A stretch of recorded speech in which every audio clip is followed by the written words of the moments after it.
Hello, this is Romanosky from Calgary, Canada. I'm shooting from the lug nuts facility, and what we have here is what we call an R107 Mercedes 560 SL. This is 1987. The R is for Roadster, and the R107s were produced from 1973 all the way up to 1989. In North America, we had a 350 SL and a 450 SL. They had cast iron engine blocks. And then for 1981, they changed it to a 380 SL with an aluminum engine block. And then that car then transitioned to the final version of the R107, the 560 SL, and that's a 5.6 liter aluminum block engine and around 240 horsepower and a 4-speed gearbox. So this is the latest and the best version of a car that was continually developed over 18 years at Mercedes. They called it the tank or the Panzer because it was so well built. They made a lot of them.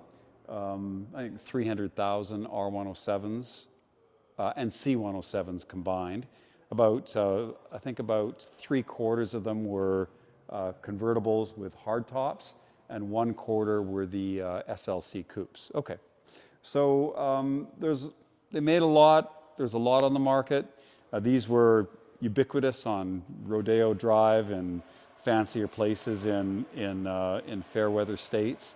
Now, when you want to buy them, the prices can be, and conditions which match the prices, can be all over the place. The very best of the best 560s can be over $100,000, and there are lots that are $5,000 project cars. Because of the extraordinary build quality that Mercedes put into their cars in the 80s, they're impossible to restore economically. So it might cost you $200,000 to restore an R107, and the best 560 in the world with a few thousand kilometers might be $100,000. So you are definitely not looking for a car that needs to be restored.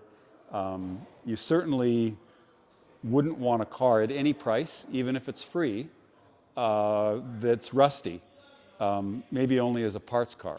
Okay, so those cars just are not economical. So when you look at getting an R107, what you're looking for, in my opinion, is a well cared for example that's never had any invasive work, that's never had any body work, that may have its original paint, that has service records, that's been looked after properly since it was new, and since they all went to good homes originally, because they were expensive, a fair number are still kept in good condition and come from good homes. Not all of them, because these cars devalued significantly. They were cheap. They might have passed on from the owner who serviced it at the dealer to their son or whatever, or daughter or whatever, and the maintenance would have, the deferred maintenance would have built up.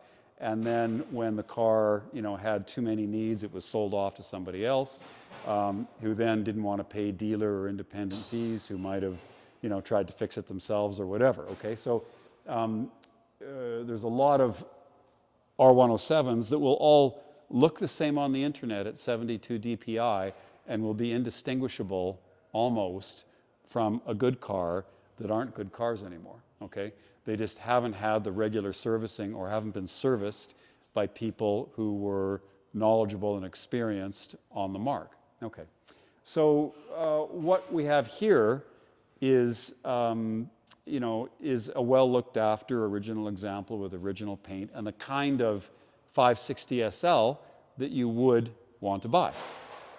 Okay, so we'll do a long video here, as is my custom, and we'll do this on the basis that we're going to do this video for somebody who might be sending somebody they don't know money for a car they haven't seen, and possibly in a different country.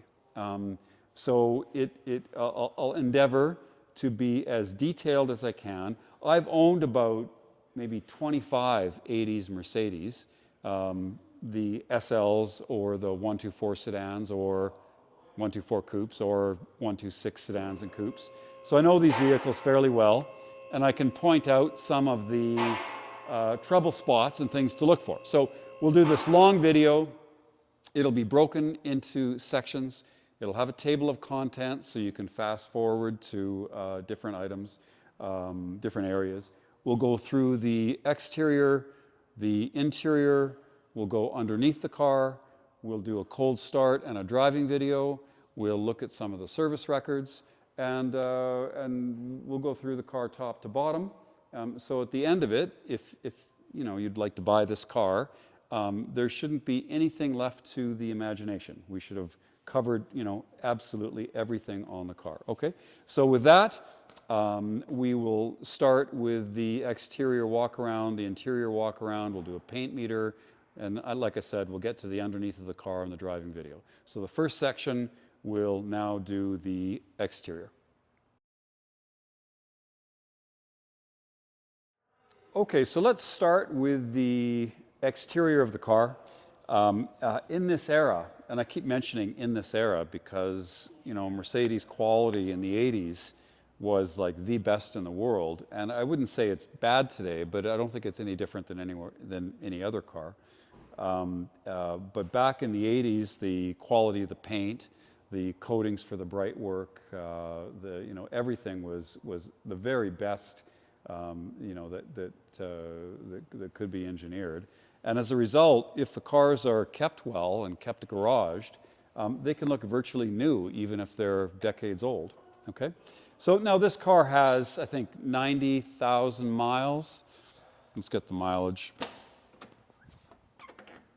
91,800 miles, so around 150,000 kilometers. So it's been used, but it's been cared for. You know, if we start at the paint, we don't see any rock chips, and the car was from California and recently brought up into Calgary, so that explains why the windscreen and the hood isn't covered with peppered with rock chips.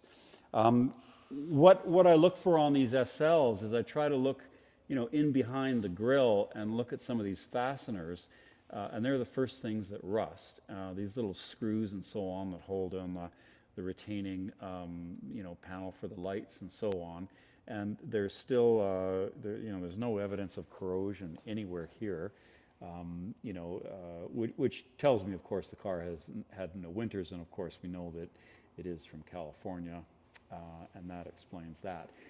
But California does have other issues. There's, you know, you can get, first of all, it can be tough on the interior, so you can have dried interiors, cracked dashboards. Also, there's some acid rain. You know, cars can get, the paint can be mottled and so forth for acid rain. And if the car's outside, could be UV damage, and the wood inside can be faded, and the black rubber can be faded. Okay, so just because it's a California car doesn't mean that it doesn't necessarily have any problems. You know, some cars from California do too. That being said, we don't see any oxidation of any of these black rubber pieces. We don't see any fading, cracking, or hazing on headlights. You know, these will turn like a pale shade of orange. If they're left in the sun, and like I said, they'll haze.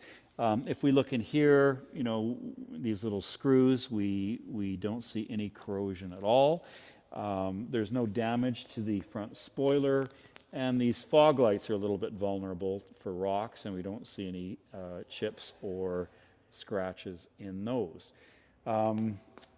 You know, rocks can also hit these plastic grill louvers and chip them, and this can start to oxidize the chrome surround, and you can get little you know, imperfections in it from rock chips and so on. So you know, we've got one little mark there where it hit you know, from a stone.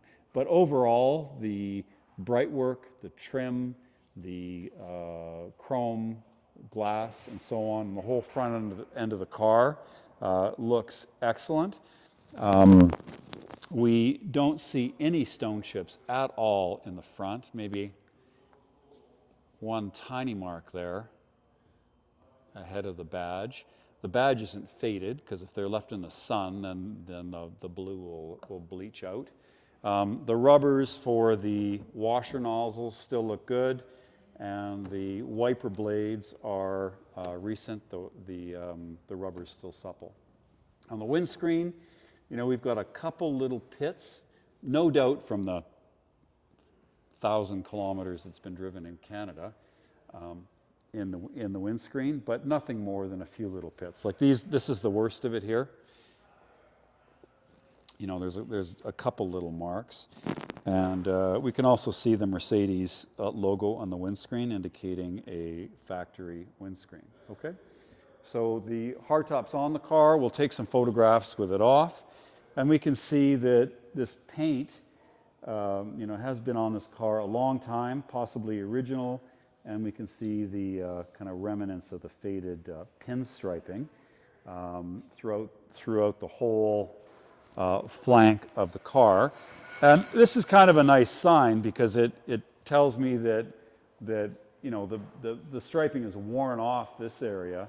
So we know that it's been on the car from new or close to new. And then that indicates that there's been no body damage on the car since then. Okay, so continuing around the car, we can look at the wheels and tires. The chrome-plated wheels were popular in the era. These tires, we can see, have a date code of 2016, but the car hasn't been driven that much, and there's no evidence of UV damage or cracking on the tires. There are more little screws that hold on these trim pieces. They're not corroded. Sometimes with cars that were driven in the winter, the water accumulates. Well, there's little holes to hold little rivets to hold this in place, and there can be rust that starts behind that, and then you see some bubbling on top of these chrome strips. So there's absolutely none of that, and all of these rub strips and so on are undamaged as near as I can tell, and still held on by the proper fasteners. So sometimes they can get damaged or replaced, and they're a little bit hard to get off because there's tiny little screws that live kind of in behind, and they rust solid, and so it's actually kind of a hard job to replace these, especially if the car has seen any moisture at all. And so everything looks completely original, fastened from factory, and there's, again, no damage or no corrosion on any part of it. We have good, nice, solid door shut, and we see factory gaps on the doors, and that's important. Again, I'm not unexpected given the rest of the car, but sometimes if the doors are hard to close, it's because of accident damage that hasn't been repaired very well. So that's the one thing that with all the SLs out there for sale, you really want to get one that has a good body shell, that hasn't had any accident damage, okay? And this, as far as I can tell, is such a car. Okay, so walking around, again, the hardtop is in good shape.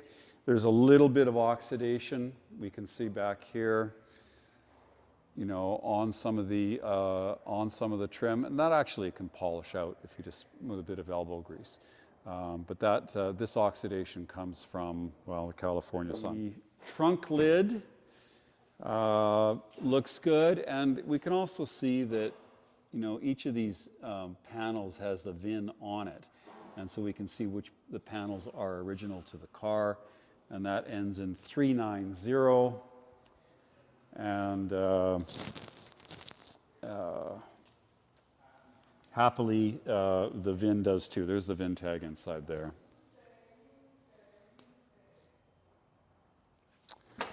And we'll also see the VIN here, and again, ending in 390.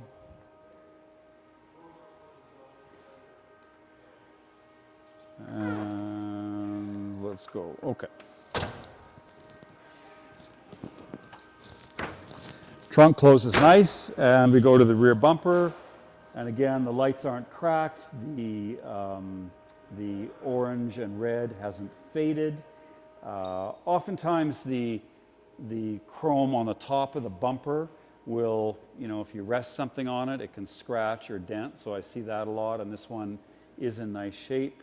All of the bright work, again, looks good, and there's no fading on the glass. The corners for these are kind of vulnerable. Oftentimes you'll see the corners scraped up, and because they're an impact bumper, they can take quite a hit and perhaps damage some interior pieces and then still spring out. So if you look and you see scuffing on the bumper, you might also have some damage behind there. So this one is very clean. It's never hit anything. And on this side, the same thing, okay? So there's no evidence that it's ever been in an impact. And the rubber strip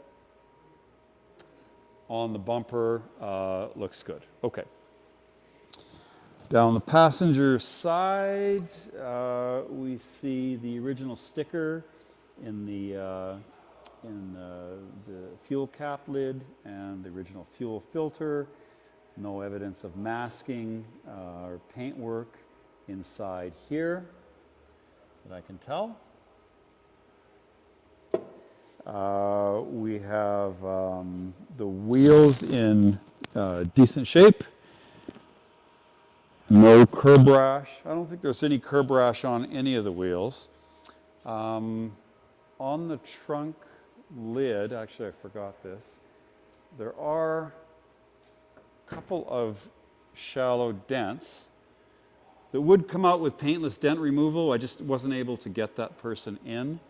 And there's a couple shallow dents in the trunk lid. So I will disclose that here and here.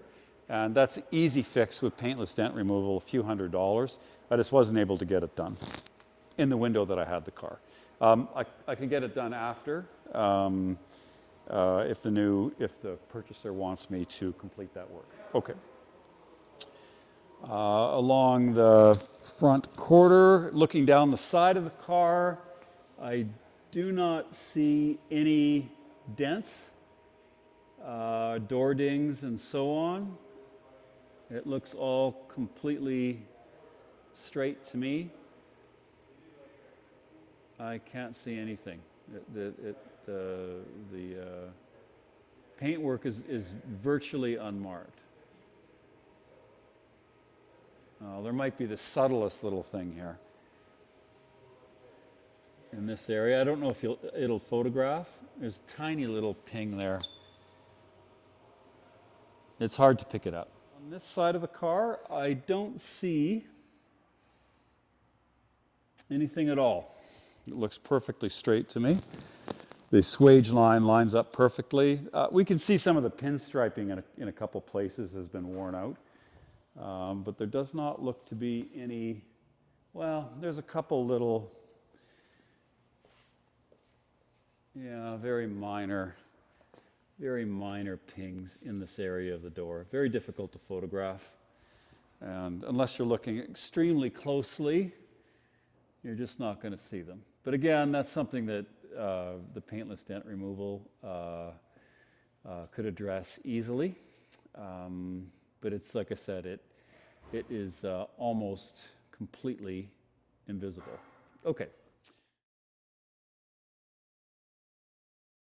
Let's get our paint meter out, and we can record the paint depth, and this is in micrometers.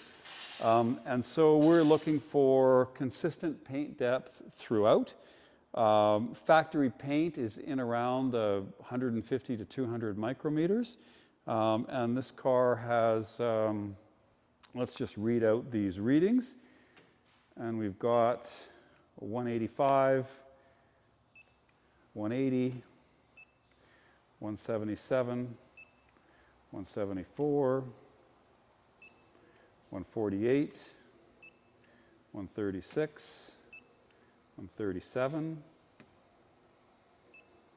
160, 206, 198, 192, 219, the trunk lid, 150, 149, 151, 157, 148, 207, 185, 185. Now keep in mind, this is like 0.185 of 1 millimeter. So just the way the paint goes on will account for, you know, slight differences in the depth. A repainted car will normally be 300s and 400s. And if something has a lot of Bondo in it, it could be, or a lot of filler, or a high build primer, you know, you could see 1 millimeter or more. So this is entirely consistent with factory paint. 186, 190, 176, 184, 119, 121, 128, 153, 165, 198, and 170. Okay, we'll do the hood. 185,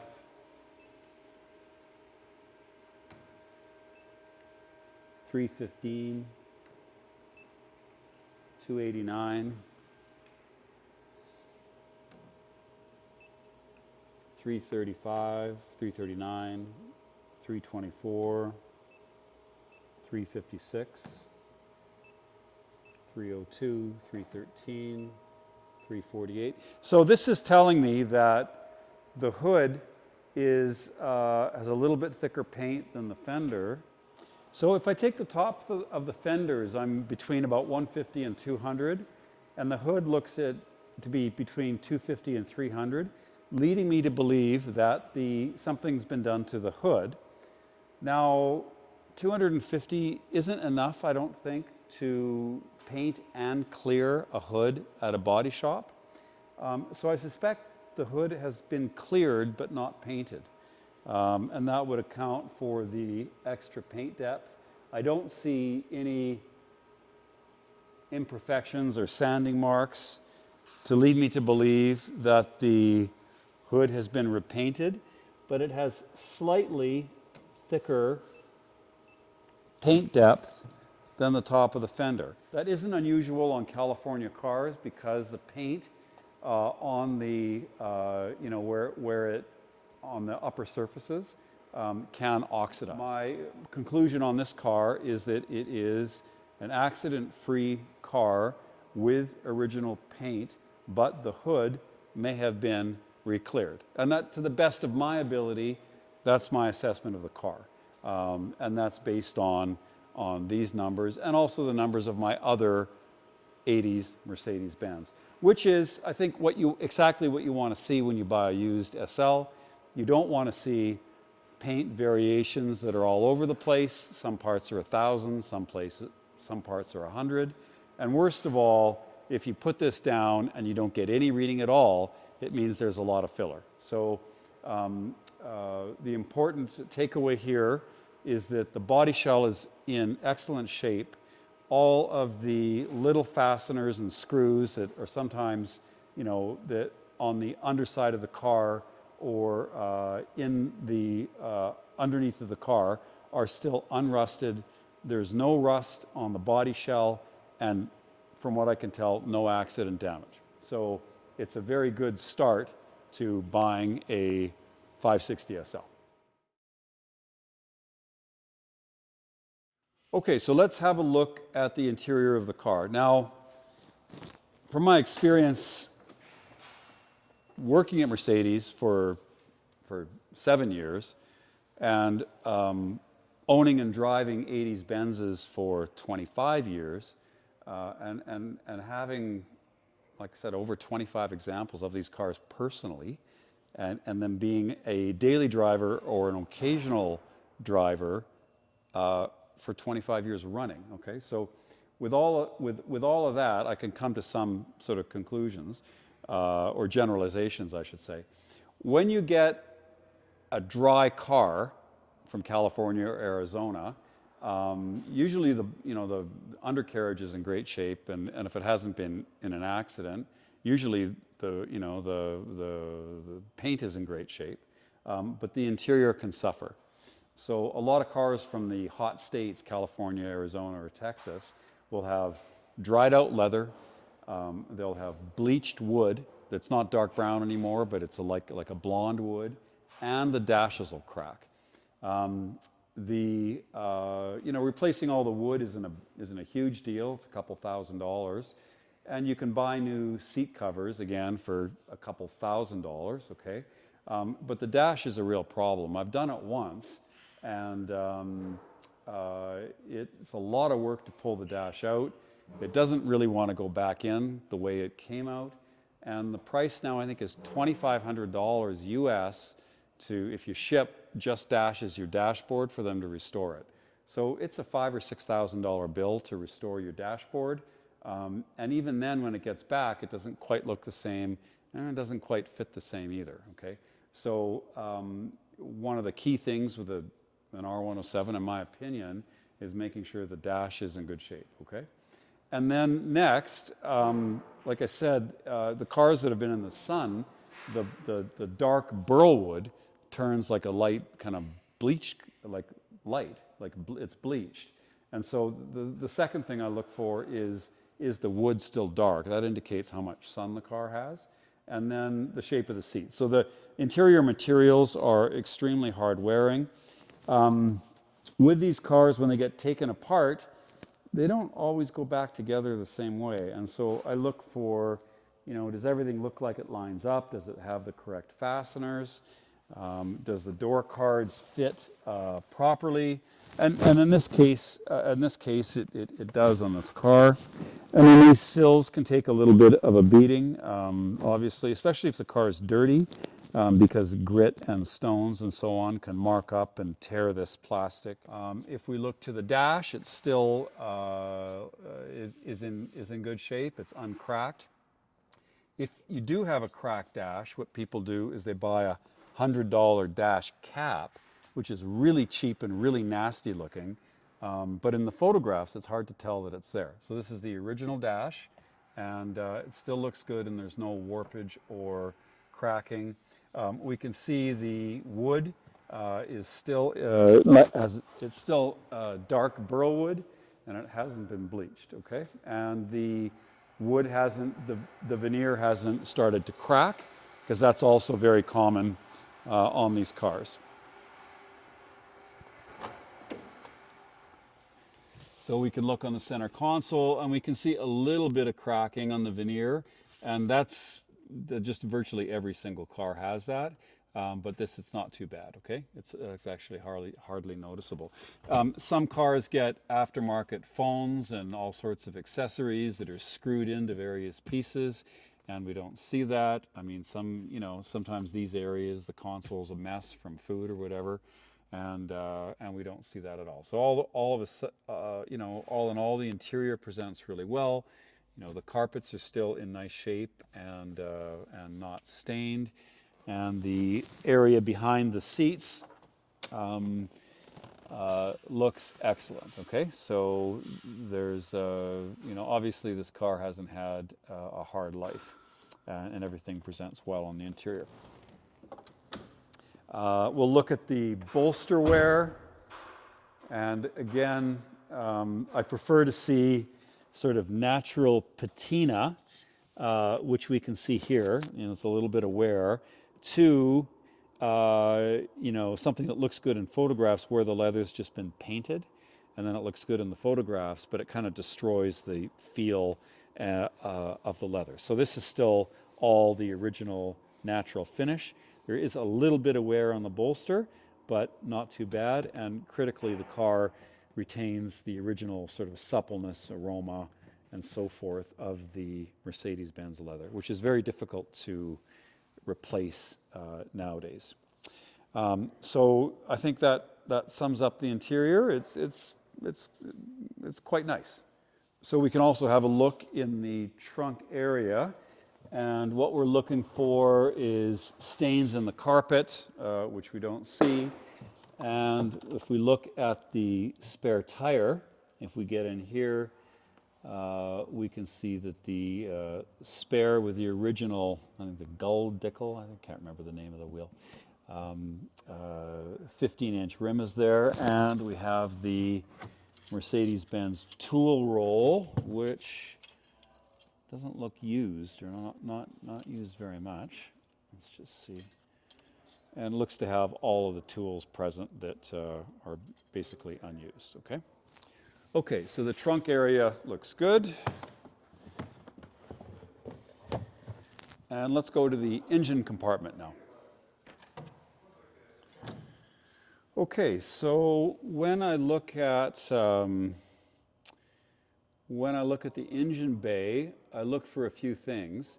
One of them is the Mercedes engineers were quite meticulous about the way everything was routed, and you know, we have the spark plug wires that are tied down at certain intervals. We have the vacuum hoses that are kind of going all over the place, and we can see all the routing from all the different, you know, wires and hoses and so on along the sides of the engine bay. If the car is worked on a lot, especially if the person isn't that familiar with these vehicles, all these clips will be missing. The wires are kind of be all over the place. Nothing will be routed correctly, and it'll be a bit of a mess. And that's a concern. Because if you break one of these vacuum lines or something like that, it'll be a real hassle to sort out later. So when I look at one of these cars, I look to see how much invasive maintenance that I can detect. And in this car, because when people get in there, it just doesn't go back normally. It just doesn't go back the same way. So we look around, I look for all the clips, I look for the routing, and everything here looks original to me. It does not look like anything really has been done to this car, which is good. I don't see any, I don't see any evidence that, any fender, I'm not expecting this, but any fender was removed. It still has the original Mercedes clamps. I see the original routing for the spark plug wires. The covers for everything are still there. Often they're missing. And, everything here looks to be factory proper. Everything's in the right position. All the connectors appear correct. And I don't see anything out of the ordinary at all in the engine bay on this car. The hood pad looks good. Usually these fail. This might be a replacement. I think it probably is, because normally this material, and I don't think that's a stock hood pad either. Could be wrong on that. But most of the ones I see are deteriorating at this age. And we can see that it would have had another piece at the base of the windscreen, and that's gone. So I'm pretty sure this is a replacement hood pad, but like I said, none of the originals survive. And we do have another VIN sticker ending in 390, indicating that the hood is original to the car.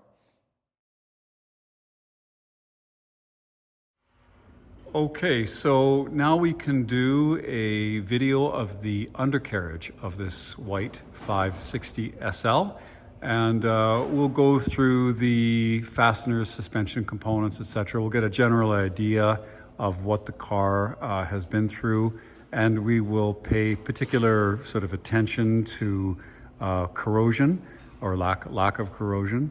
And we can look for any body damage or anything else that's sort of out of the ordinary, but get a pretty good idea of what a car has been through when we go underneath it.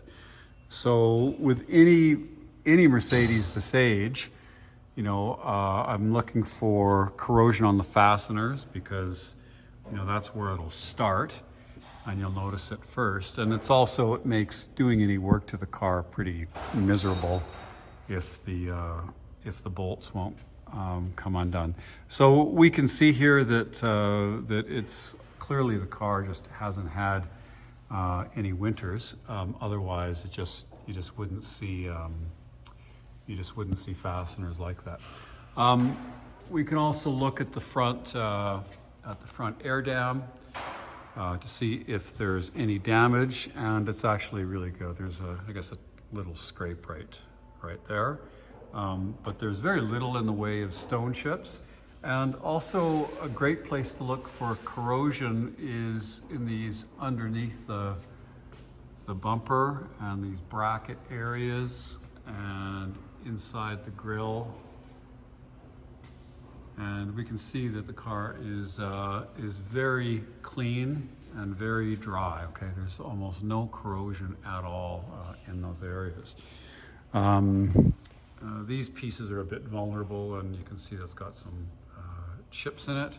The tow eye, again, the hoses look good, the rubber looks good, and we don't see any leaks. It looks pretty dry under here. You know, old cars usually have some leaks. That is the steering box. Now, we had this car last year, and that is a remanufactured unit. That is new. It was leaking, and we fixed it. That's not a cheap repair. We can take a look at, you know, some of the rubbers for the ball joints to see if any of that is cracking. We can look at the mounting for the subframe to see if those rubber bushes are still intact, and they are.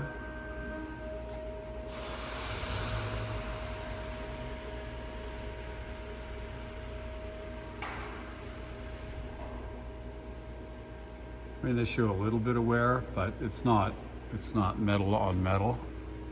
A little bit dry.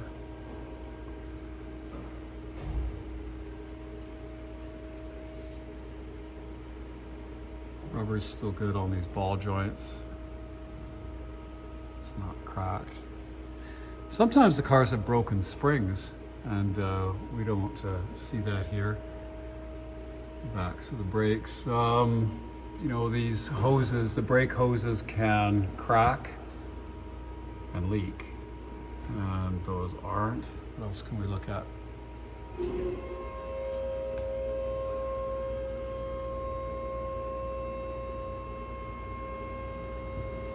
And we can see the original white paint and undercoating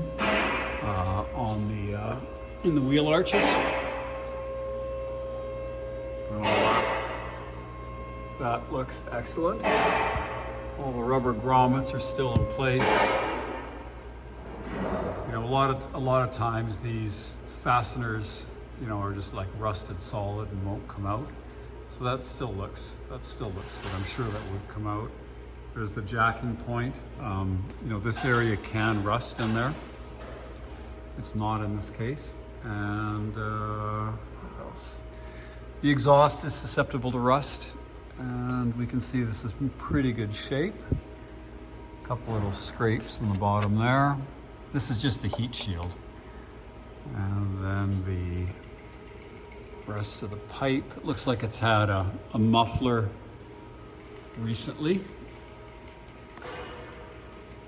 And that isn't the original muffler.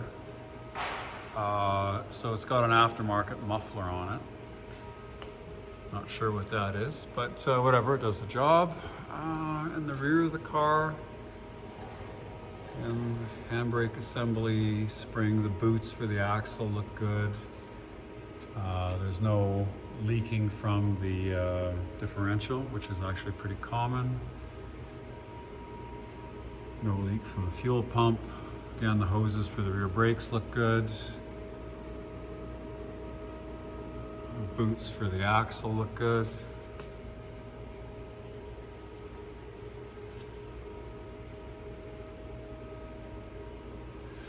Going along the floors, I don't see any on sills. I don't see any corrosion. I don't see any rust. And I don't see any damage. So those are the corrosion and rust are the same thing. So I don't see any corrosion and I don't see any damage. You know, if they hit rocks or whatever underneath the car, you can get dents in the floor. And I don't see that with this car.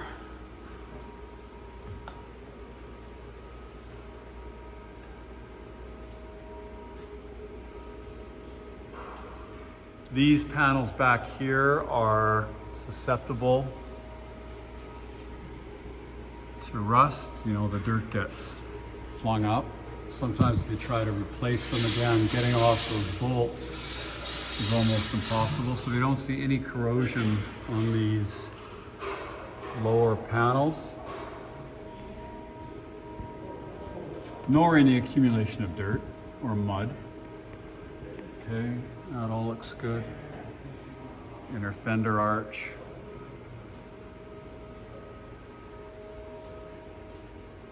Yeah, there's nothing soft here at all.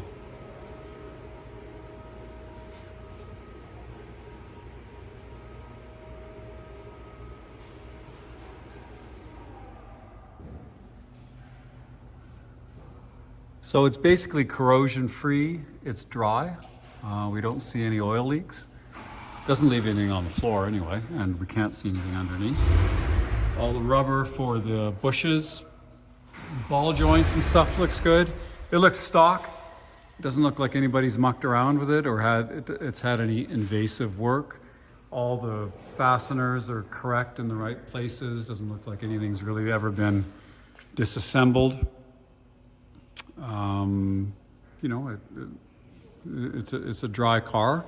Dry, honest car is, I think, how I would describe it. The tires are still have lots of tread on them, and I think they're date coded to.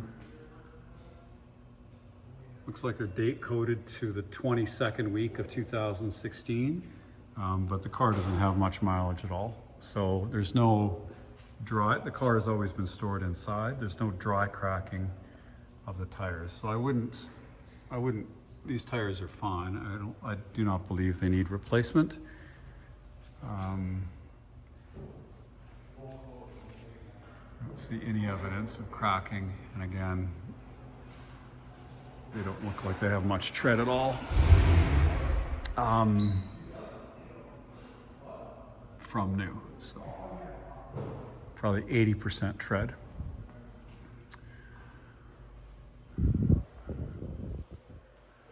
Look at the rear bumper. This sticker would have had the VIN of the car. It's a little bit faded now. You can probably still see it. Indicating that the bumper is original to the car, and we can see all this is uncorroded.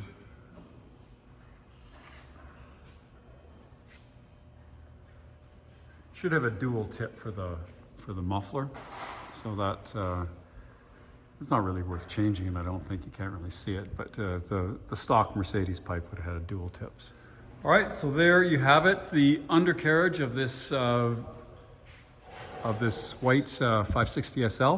And again, what you're looking for mostly is corrosion and accident damage, and just evidence that evidence of sloppy workmanship. And we don't see any of that with this car. It's a clean, dry, honest undercarriage that you know, has virtually no corrosion, and looks like it really hasn't been mucked around with, and like all the correct fasteners are in all the right places and so on. Okay, the only thing that I can think of that or see that isn't stock is the rear muffler. Okay, so let's lower the soft top. First, let's go over here. We can see that we've got a little pinch in this window, and we've got a little pinch here. This is where the roof cracks, and it gets stored in this position for such a long time that that it creates these little divots, and there's a little, tiny little tear in the window there. These windows can be replaced, and the window's yellowing a little bit, and we can see here there's been a repair to the soft top where it's been pinched. There's like a scissor mechanism, and if the hood isn't in the right place, it'll slice it. So anyway, this has been repaired. Otherwise, the soft top's in really nice shape. We'll just release this center pin there, and then we have the tools to go in, and then we release the front and the side, and that pops off. And we do have the two wrenches that the car came with. And now this goes up, this is released, and this goes back. Now the trick is to maintain the length or the life of your top is to not have any creases in the soft top as best you can. And you can also put a towel in there as well that'll help prevent the window from scratching. But the most important thing is to make sure the top is clean when you stow it. If the top is dirty, then the abrasiveness of the dirt will scratch the window. And we want to sort of keep this material out of these kind of scissor points, because that's what will cut it. And that one looks fine, so we press this as well. We tuck these flaps under.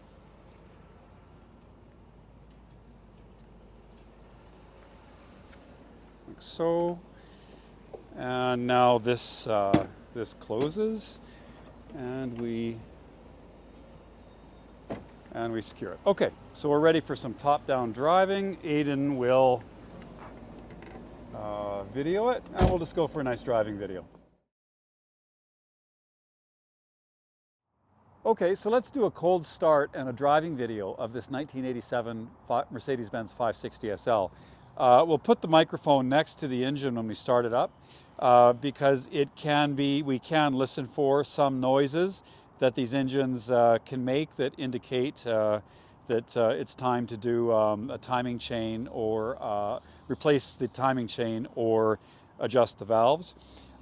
When the timing chain is loose, or the valve guides are broken, the timing chain can slap on the case or slap on the guides, and there's a very distinctive clacking that it makes. If the tensioner isn't pressurizing right away, this will go away after a few seconds. But if we hear any kind of weird noise from the timing chain or the front of the engine, then we know that sooner rather than later we want to do the timing chain. This engine doesn't make that noise, but I want to demonstrate that for you. Also, as the engines wear, you can get some valve noise, and you can tell if you listen to the side of the engine and maybe both banks of the V8. The valves make different noises. So this one doesn't do that either, but we can start it and then I can demonstrate this. So I'm going to leave the microphone here with Aidan, or maybe just clip it on to the grill here, and then we'll start the car and listen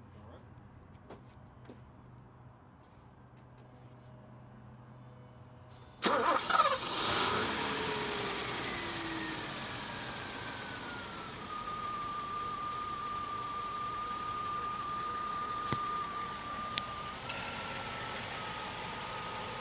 And we can see that it doesn't make those distinctive clacking noises, and there is no unusual valve noise from either side of the engine.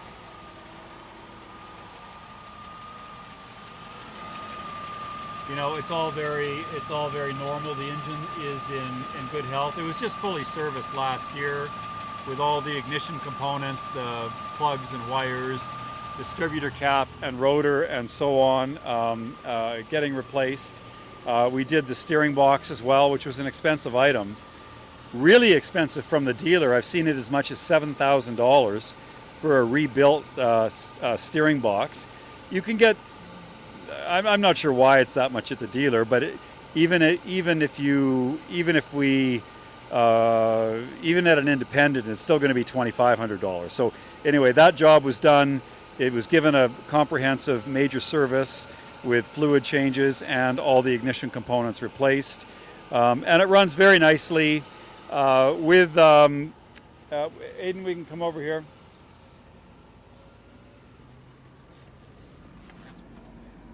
With these engines, we look for a full 3 bar of oil pressure upon startup, and this will drop to somewhere between 1 and 2 with a healthy engine, and it depends on the exterior temperature and it depends on what oil you're running. This car is running 040 synthetic, and the engine's very healthy. I've never seen it drop below 1. Some engines, when they get higher mileage, can be between 0 and 1, which is still okay, but it's not the same as a low mileage engine at all. So this one, we see it pegging at 3, which we expect, and then dropping when it gets fully warm in traffic, somewhere between 1 and 2, after maybe a half an hour of running and so on. So that's totally normal. And we see that the AC is blowing cold, and we don't see any or hear any noises from the ancillaries on the front of the engine. Sometimes whether it's the alternator, the air pump, or the power steering pump, they can squeak, the bearings can go and can make noise. And so in this car, we don't have any of that. Okay. CIS injected car. Sometimes the idle varies a little bit depending on what compressor is turning on and off or what have you, but it's all perfectly normal, and there's no issues under the hood.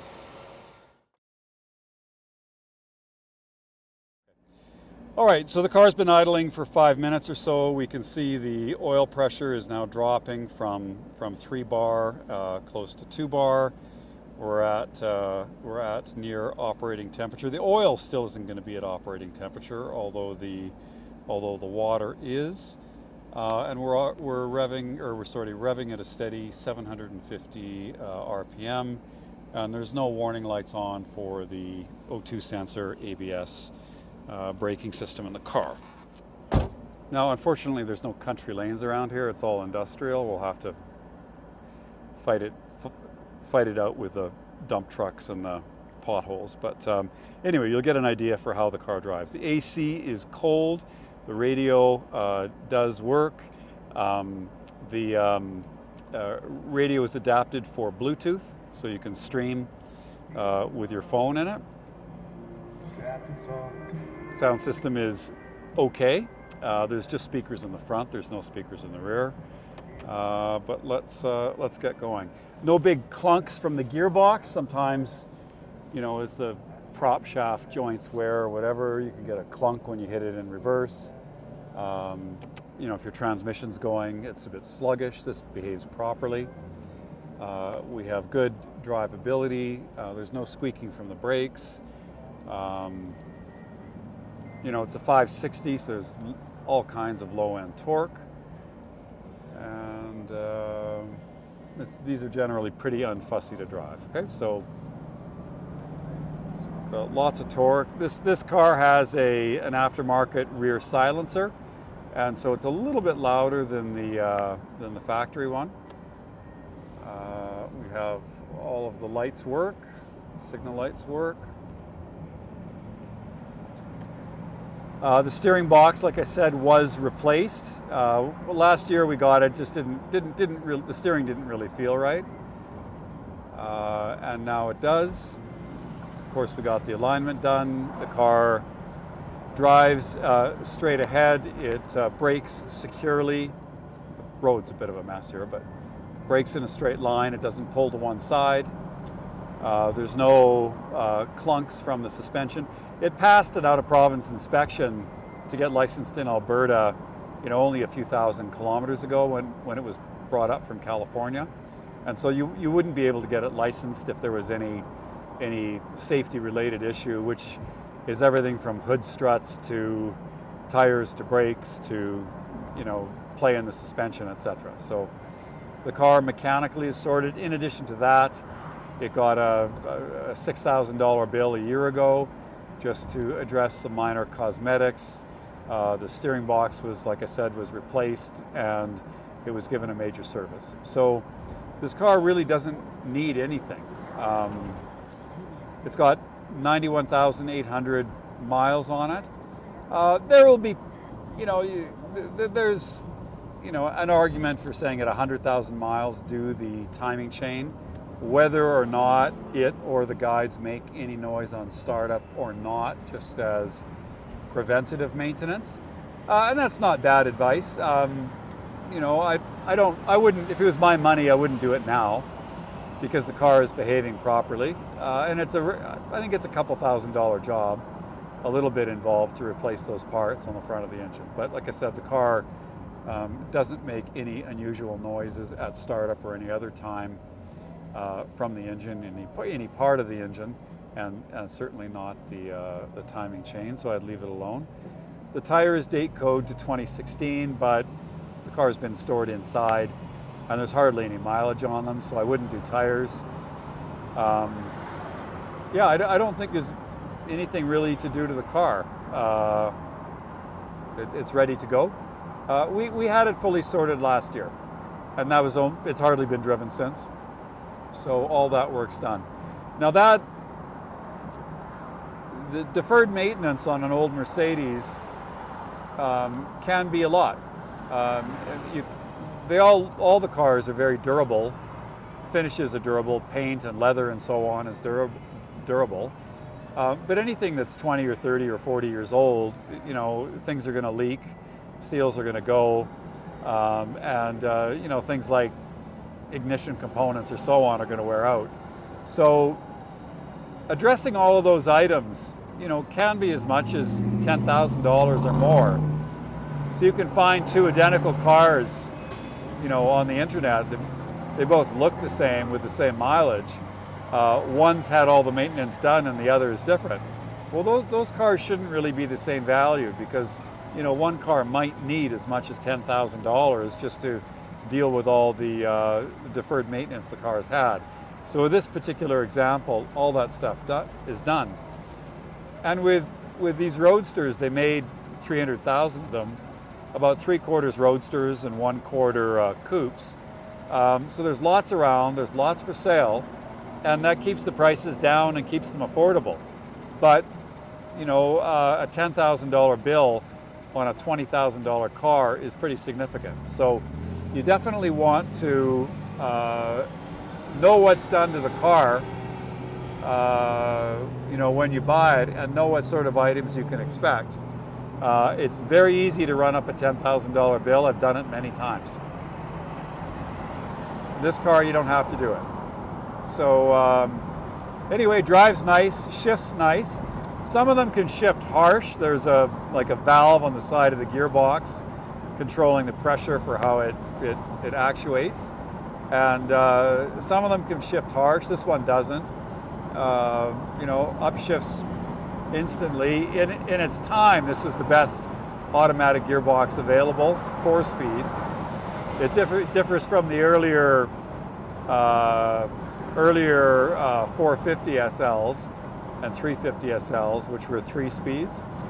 And of course, this engine, 5.6 liters in North America, rated at around 240 horsepower, is considerably more powerful than the 380, which it replaced, which is only 140 or 150 horsepower, and even the earlier 450s, which I think were 160. So this is considerably faster than the earlier North American spec R107s, and very close to a European spec 500 SL.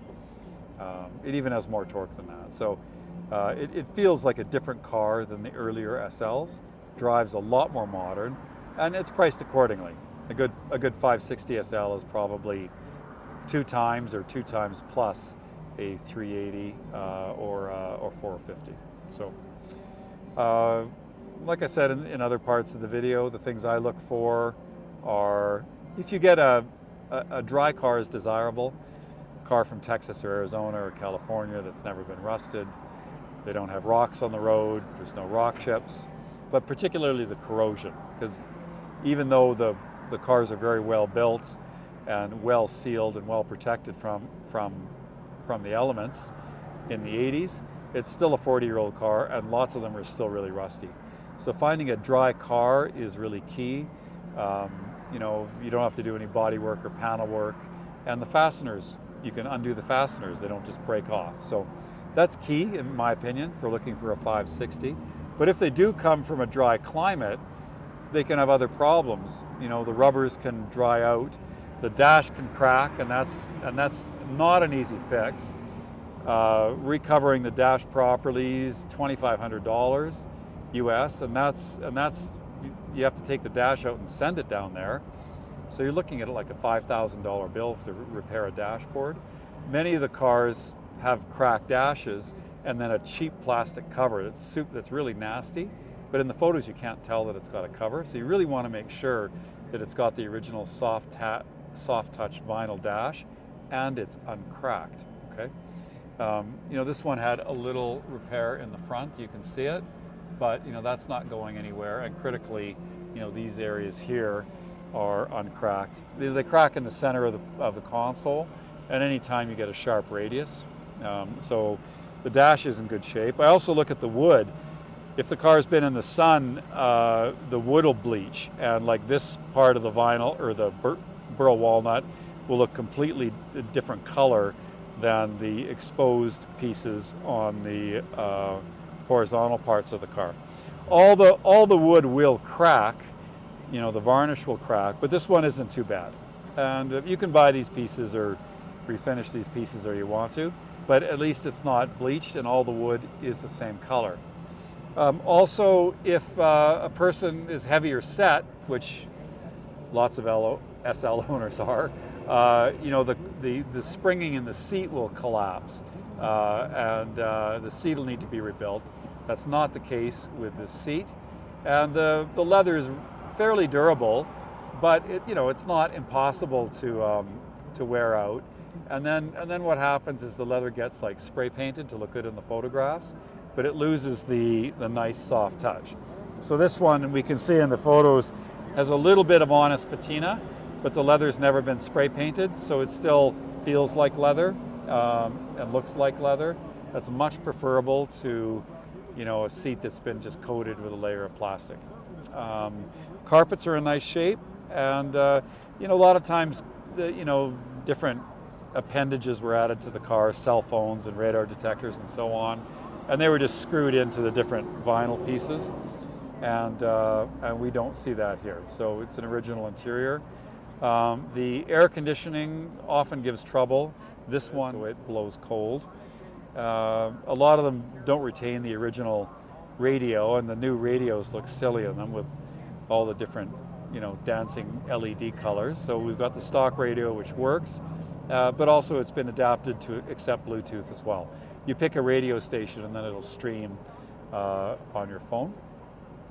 We're now 15 minutes or so, or 20 minutes into the drive. The temperature is rising because we're in traffic, but it never goes above 80. And now the oil pressure is sitting between 1 and 2, and it'll peg to 3 as soon as you give it any throttle. Again, the brakes are behaving themselves, stopping the car square, and there's no squeaking or vibration that we get from warped rotors. These odometers, they run on plastic gears, and not unusual to find any Mercedes or European car from the 80s that has a broken odometer. It's not unusual to find an owner who doesn't realize the odometer is broken because they don't drive the car that much. So this odometer does work, and we can see it turn. If you floor it, you know, the car is properly fast and handles bumpy roads really well. Lots of performance, especially for the era. It was a bit of a hot rod in the era. I think 0 to 60 was around 7 seconds. And that was fast in 1987.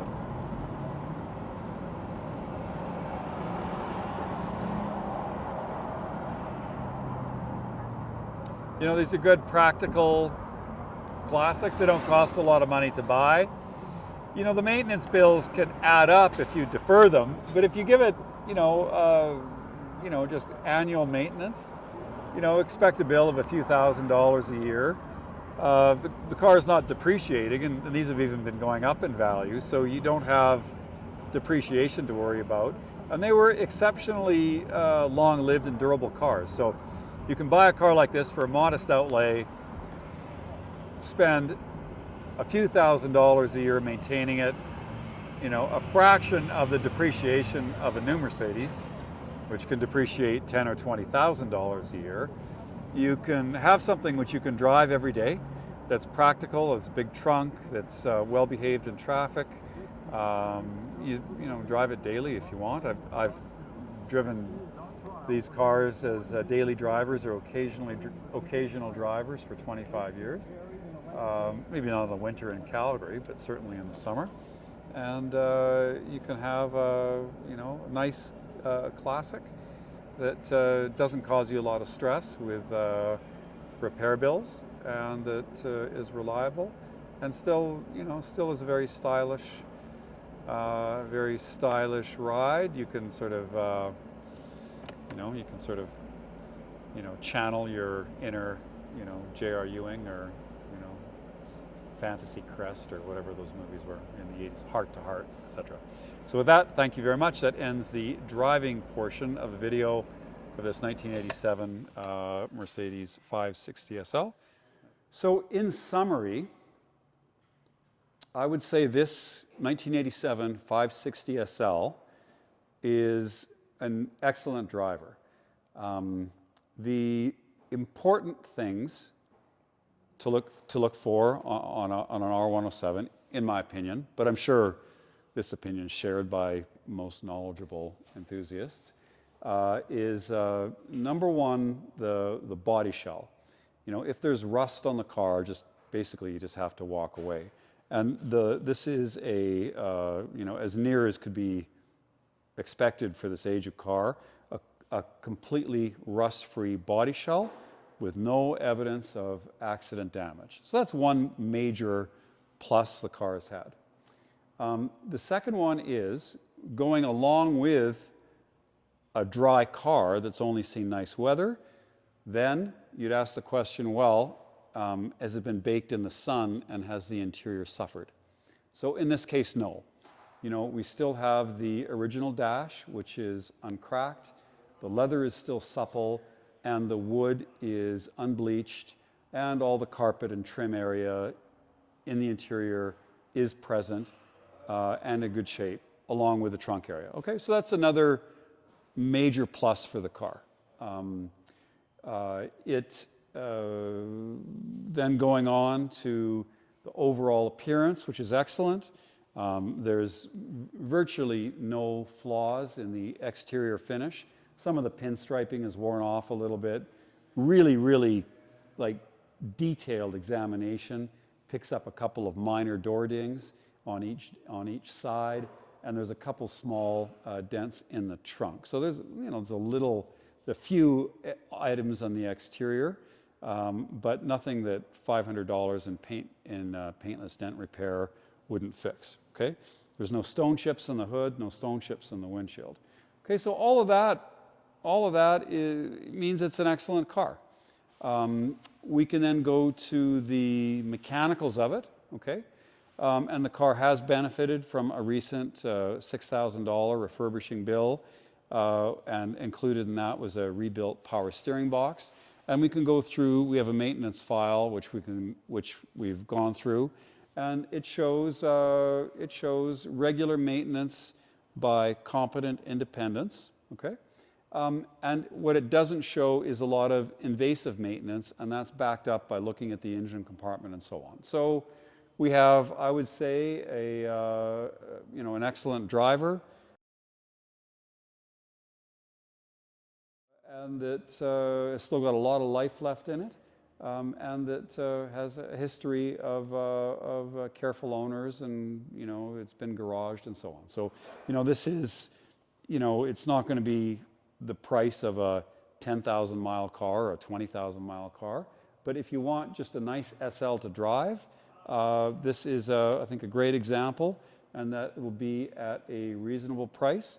And when it comes to sell, there will always be somebody to take it off your hands for a fair price, because inherently it's a good car. So that is my summary of this 1987 Mercedes-Benz 560 SL. And I hope we find an appreciative custodian for it to take it on the next leg of its life. Thank you very much. Please like and subscribe. Lawrence Romanosky from Calgary, Canada, and this 1987 560 SL.